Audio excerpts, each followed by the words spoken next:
Hi everyone, my name is Jana and I'm the owner of YLT Translations.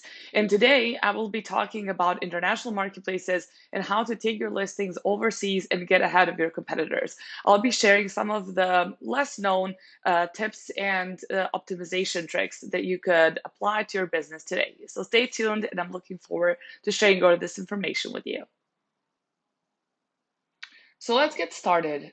Today I'm going to talk about four very important aspects. The first one is human versus machine translation, and this is something that is often neglected and not considered about. Number two, new marketplaces. I'm going to tell you which marketplaces are new and hot and which you should definitely explore. Number three, localization, something that is very often overseen and not given enough importance. And number four, keywords, some strategies and some tips that you could use using Helium 10. So let's start with the first one, with the human versus machine translation. If we take this product, for instance, the purple shampoo for blonde hair, and you translate it, let's say with a regular translator from Fiverr or anybody else that just a regular translator, this is how the text would look like, right?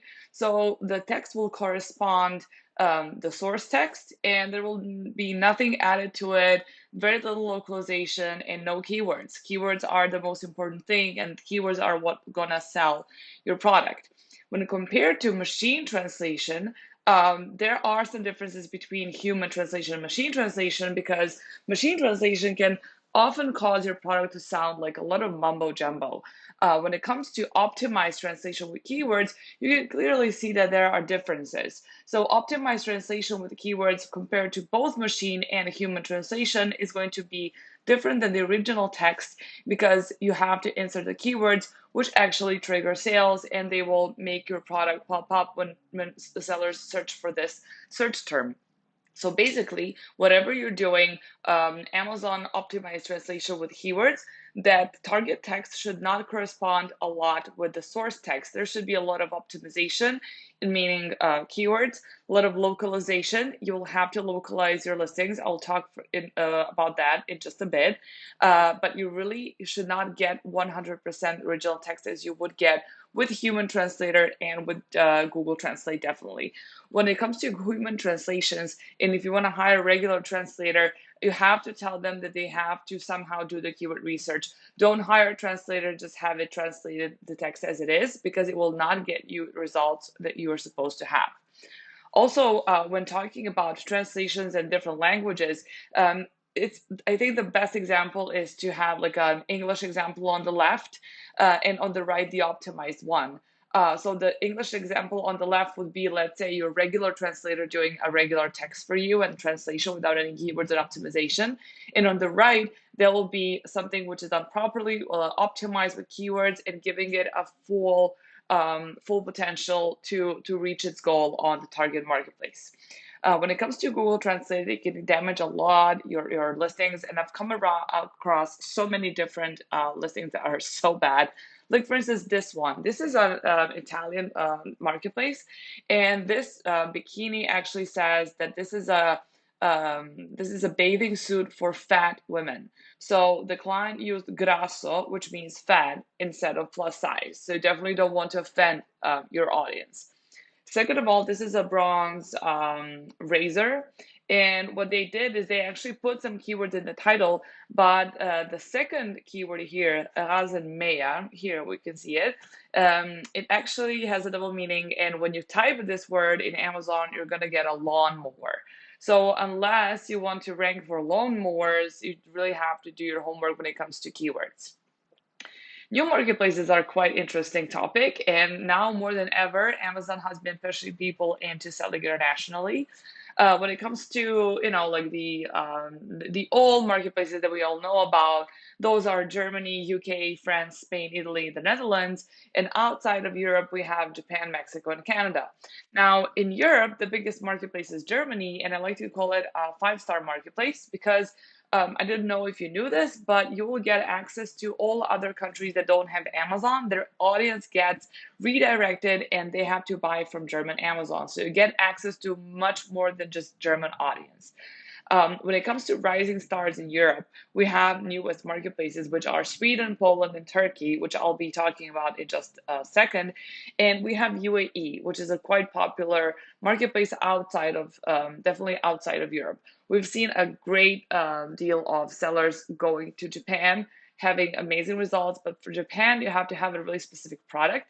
What I would always suggest is, unfortunately, there are no specific tools that will help you in product research, but you can always go to Facebook expat groups and ask them, would you buy my product? Because from my experience, what works in Japan would probably not work on all other marketplaces. Let's talk a little bit about Amazon UAE, which is quite interesting. So Amazon UAE actually, you would want to target expats here in this marketplace because a lot of people are here sent for their jobs, for work, and they usually rent empty apartments without any furnishings. So with a population of 9.89 million, it's a very, very rich country and the e-commerce penetration is really high. The problem is the prices are also high as well. So what you want to do is you should go into home decor category here. You should target expats. You should use US English, so US keywords. And people don't have a lot of choice when it comes to home decor. And if you check the category, it's still going to be a couple thousand products when it compared to the US marketplace. It's basically nothing. So what you should do is like you should target expats. You should target that using home decor, cushions, pillows, basically everything for the apartments that people need. And if you can offer them a little bit lower price than what they could get in the store, I'm pretty sure you can score big. Second thing is Amazon Sweden. So Amazon Sweden is the third largest country in European Union area, and it's really interesting because it has so many different e-commerce stores already, like IKEA, H&M, and Nelly. Top selling products are beauty and health products, books, media, home electronics, home and furniture, of course, because of IKEA. And it's really interesting because they also opened a warehouse in Eskilstuna, which is close to Stockholm, and people are very much interested in this marketplace. We've had sellers who came and decided to translate their whole catalogs. So we're yet to see what Amazon Sweden can offer, but I'm pretty sure with online sales with 8.24 billion in 2019 and even bigger in during and after pandemic, it's going to be a really good test marketplace for you to try out. Poland has been, I think, the most trending from the all new marketplaces.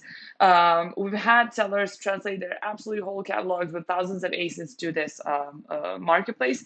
And this is not a surprise because basically, like when it comes to e-commerce, Poland has always been present. They are very well placed in the middle of Europe. There were a lot of e-commerces that even before Amazon, they had their e-commerce stores, they had their warehouses, and Poland has 12,000 online stores, which is such a big number for this country.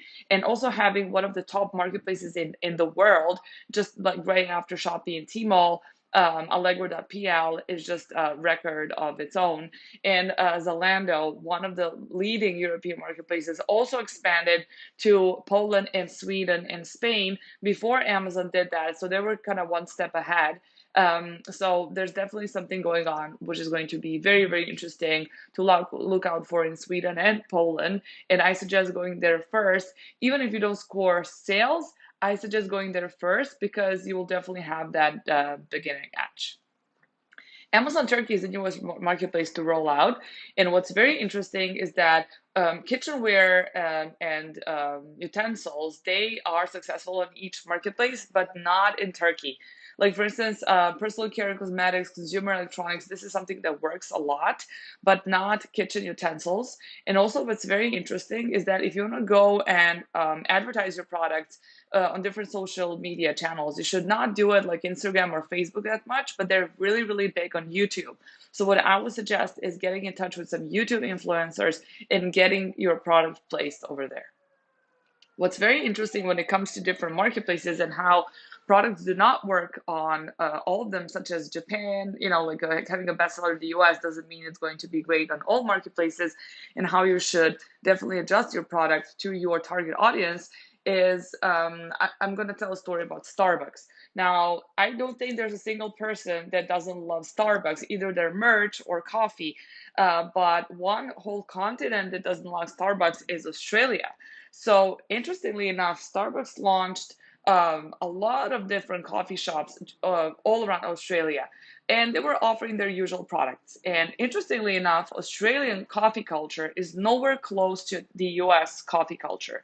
So they don't like to drink long black coffees, like they don't use pour overs. They're more of an Italian espresso coffee culture. So Starbucks did not offer any of the specialized products. They were just going with their regular US top selling products and coffees, and Australians hated that. So basically, like a year or maybe 2 years later, Australia had to close. Starbucks had to close their all of their Australian coffee shops because they were just not likable to the target audience. So this is just a lesson to see that even Starbucks, who's this enormous giant dominating worldwide, is not going to make it big just because it's a US giant that has a good product. So you have to localize, you have to adjust to a target audience, which leads us to localization, which is very, very important. And when it comes to different styles and different marketplaces and audience, I always like to compare US market versus the German marketplace. And if I could use one word to describe German marketplace, it would be this one. Rindfleisch Etikettierungs Überwachungsaufgaben Übertragungsgesetz, which means this. So basically, this sums up all the complications you can have in German language structure and basically everything about this marketplace. When we compare US style, which is very salesy and fluffy, there is nothing more different than German style. So if you were to translate your listing to from US English to German, you definitely should not translate your listing as it is and keep the same style because it would not be well received from the German audience. For instance, if you want to say passion, we go beyond care, which is something that Payoneer, payment service provider, wanted to present at one of the conferences in Germany. We had to change that to passion, we go beyond customer service, because care is kind of too emotional for the German audience. It doesn't sound like you're having a professional service. Or even the second example, humility. We go beyond assumptions. We have to change that to respect. We live up to what we promise our customers, because the word humility is even worse than care, because nobody wants to see a humble service provider. That doesn't sound professional at all. When it comes to Germans, they're very straightforward. They want to get straight to business. Tell me the benefits of your product, how it solves my problems, and I'll be the judge of that if it's like a good or not, or if it's like better than others, or if it's like the best one in the category. This example here illustrates the difference between these styles most. So this was a glass espresso cup, and the first bullet starts with cool, cooler, coolest, trying to kind of play with the language a little bit, emotionally get in touch with the audience. But Germans just don't like that. So Germans just say elegant und stilvoll, which means elegant and stylish. Or third bullet, which says own the enigma. Just like that old chip in a bottle your granny had, these mini glasses are sure to prove a talking point. Germans just, changed the whole that to be thermoisolated glass, which means thermo-isolated glass.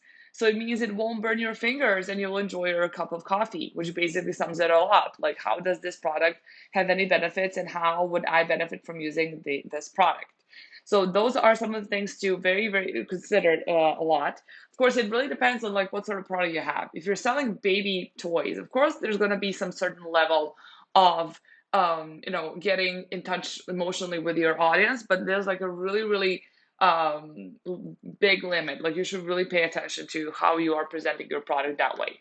Also, some of the words that you should definitely avoid is get it now, adorable, super cute, pamper yourself in luxury, and similar style. So this is something that's not going to fly in Germany. And I don't know if you know this, but Germany, out of all of the other European marketplaces, gives out the most refunds. So if the clients think that they are buying something that they're actually not getting what they think they are reading from your content, they're going to return it and you'll have to refund them the money, definitely. Also, when it comes to localization and differences, if this example says you don't need green fingers. So green fingers, it basically means you're good at agriculture, you can plant a lot of flowers and seeds, you're very successful at it. But if you translate this as it is in Germany, If you translate it with the grüne Finger, with the finger, you will not get anything. You're not going to get the same meaning. What you basically need to translate is with green thumbs. So you have green thumbs in Germany means that you are actually good in planting your flowers, but not fingers. When it comes to styles in France, Spain, Japan, and Italy, it's pretty much the same. There's no fluffy and salesy style in any of these, and people just don't want to buy a product that is too good to be true. When it comes to Japan, sizing is very, very important, being very clear about ingredients, and they just hate when you kind of tell them you're gonna look so good in this t-shirt, or this t-shirt is gonna make you fashionable, or this is going to be better than other products. Like they really hate that. And sizing is very important, especially because of clothing, because they have different sizes. Like medium size in Europe and in the US is not the same medium size in Japan as well. So that's very important. But overall, just trying not to sell products that sounds too good to be true is always a good guideline for selling in Europe. And especially if you're coming from the US and maybe you have already had your Mexican listing, do not try to put the Mexican Spanish and place it for sale in Spain, in Europe, because Spanish European citizens are very picky when it comes to their language. They're very sensitive when they see this is like a South American, Mexican, and Spanish, and they don't like to see that. So be very careful with placing your listings in Europe if you're already having something done in the States or Mexico or Canada. Also, Canadian French is not the same as European French. So you also have to pay attention to that. When it comes to packaging, this is a very, very important update. So not until recently, it was not important to have different languages in your packaging. But ever since January, Amazon has been pushing this.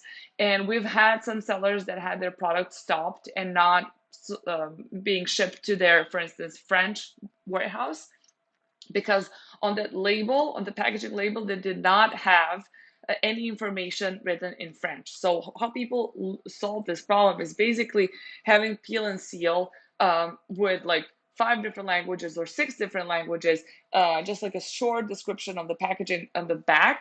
And this is how you get your product to all the countries that you want to sell to. But this is very, very important. Don't forget packaging, different languages when you are sending the product elsewhere. Also, when it comes to sending your product to Germany from the UK now after Brexit, people have reported a lot of problems and a lot of slow process, which is still ongoing. So what a lot of people are doing, they're sending their products via Netherlands. When you send your products via Netherlands to Germany, you don't need the VAT or anything. You can just send your products like that, and they will reach Germany in about 2 weeks. What is very important, as I previously said, is to convey the right message to your audience and have them understand that. This is a really good example of that. So on the left, we have a US listing saying pasta like in Bella Italia. But if you want to serve this to Italians, you're not going to say pasta like in Bella Italia, because Bella Italia to Italian doesn't mean anything. So we changed this to pasta as good as your nonna or their grandma made, which means that this is a homemade meal. It's a proof of quality and tradition and something which is true Italian. Keywords, very good topic, because you would not be able to sell your products without keywords. You would not be able to sell product without keywords in your PPC campaigns, and it's equally as important as you have them in your listings. So definitely when it comes to international marketplaces, Helium 10 is our go-to tool.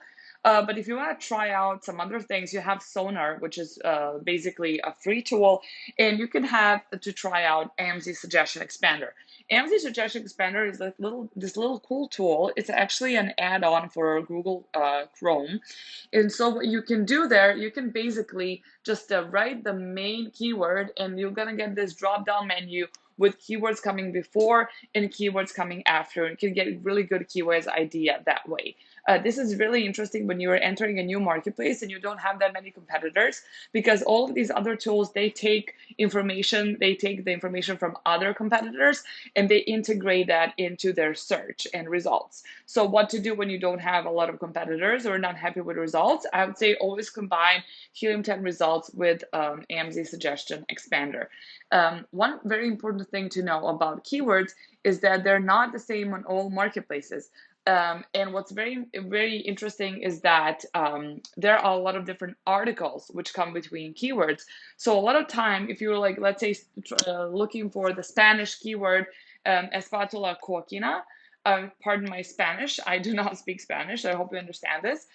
You're gonna have this to put this de in between to make sense, because the keyword without this de in between doesn't make much sense, and you will have to use it at the back end. But this is a high search volume keyword and highly relevant one, so why put it in backends? Why not put it in front end listing?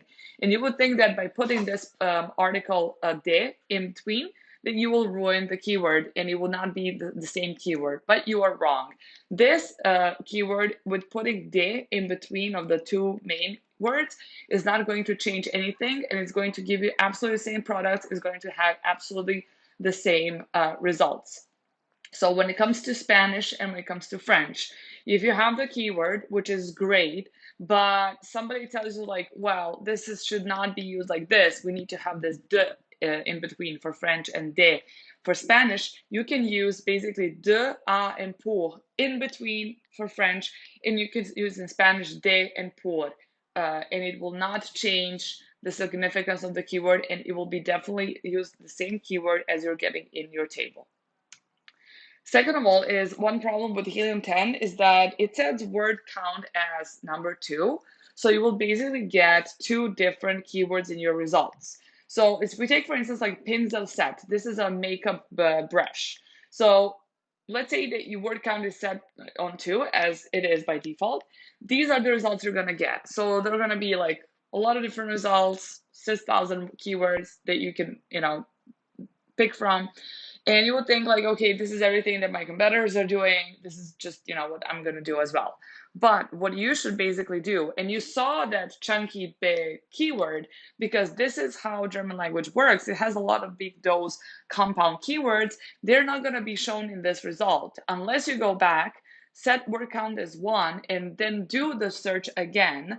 And then you're going to get some of the keywords that you'll be missing on. As you can see here, these are like top 10 keywords for this product, which you will be missing out on because you didn't do the keyword research properly. When it comes to restricted words, when talking about German language, some of the restricted words are Velcro and Linderung. Linderung basically means soothing. So it doesn't even say it cures, but even soothing says that it should not be used. In Italian, scotch is also the trademark word. And mocho. Mocho is a mop, which is quite weird because you have the whole mochi category, but the word mocho is trademark and it's not allowed to be used. When it comes to Spanish, like in Mexican marketplace, fidget is trademark and it's also not supposed to be used. When it comes to sounds that are still allowed, you could still pull off caps lock in European marketplaces. We haven't seen any sellers till this date getting pulled down listings just because they use bullets in caps lock. So I think this is going to fly for a long time. Also, HTML ends in the UK, but it's still allowed in Europe. I understand Amazon is pushing a brand registry, but HTMLs will still going to be allowed in Europe, so you can still use those in those HTML codes that are going to make your HTML look nice.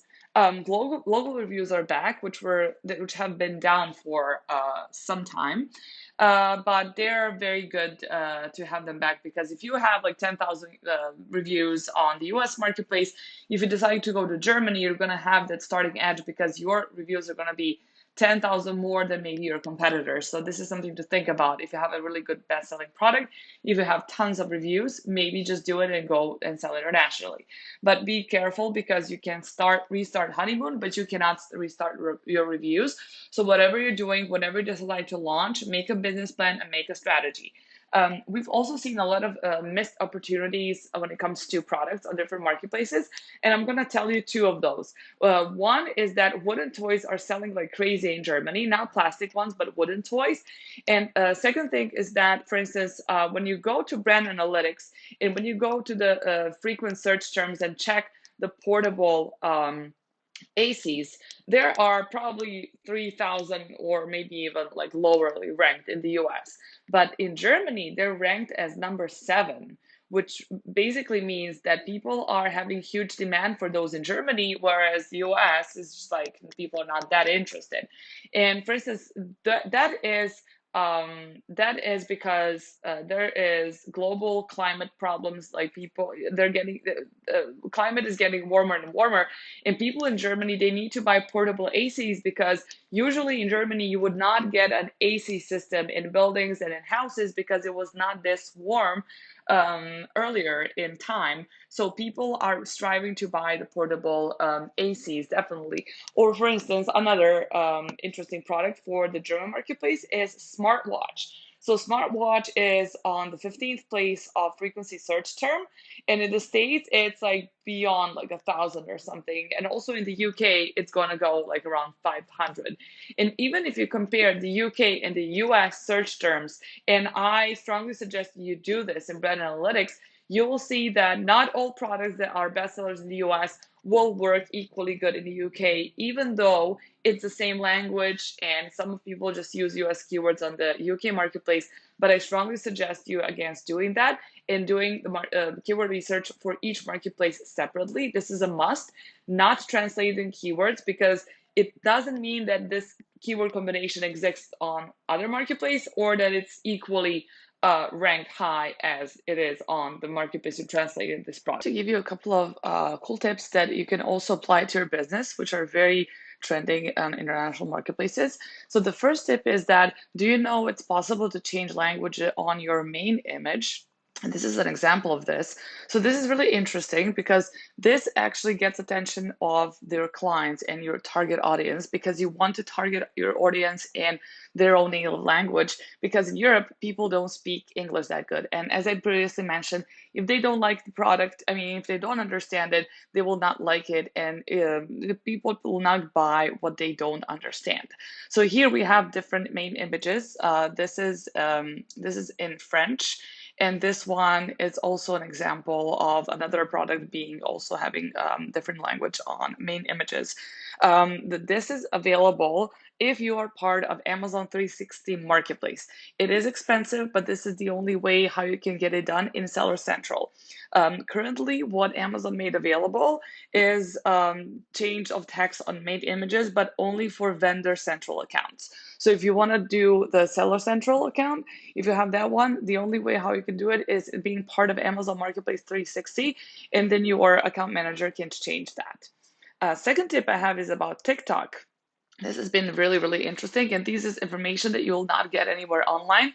So it's pretty exclusive. So if you're in any of these categories, like for instance, if you're selling headphones or beauty products or any of these categories, you should definitely go on TikTok and like invest in ads, invest in freelancers. And what's a common misconception is that only kids like up to teenage years that they use TikTok. But you can see here that like all around Europe, this is a very big misconception, because 40% of TikTok users are anywhere between 18 and 24%, and they're mostly women. So if you're basically, if you are targeting women, if you're selling beauty products or anything that has to do with women, you should definitely go on TikTok, and this will be your definitely secret weapon. What I would not recommend is if you're selling some supplements and targeting people over the age of 60 or men, TikTok is definitely not one of the channels that you want to use. But if you're anywhere near like the other product categories, TikTok is definitely something you should consider if you still haven't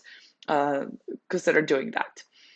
So thank you so much for tuning in. And if you have a listing that is underperforming, you can contact my team, and we'll be very happy to give you tons of suggestions and tell you which could be improved. And we will definitely love to help you with your sales across Europe.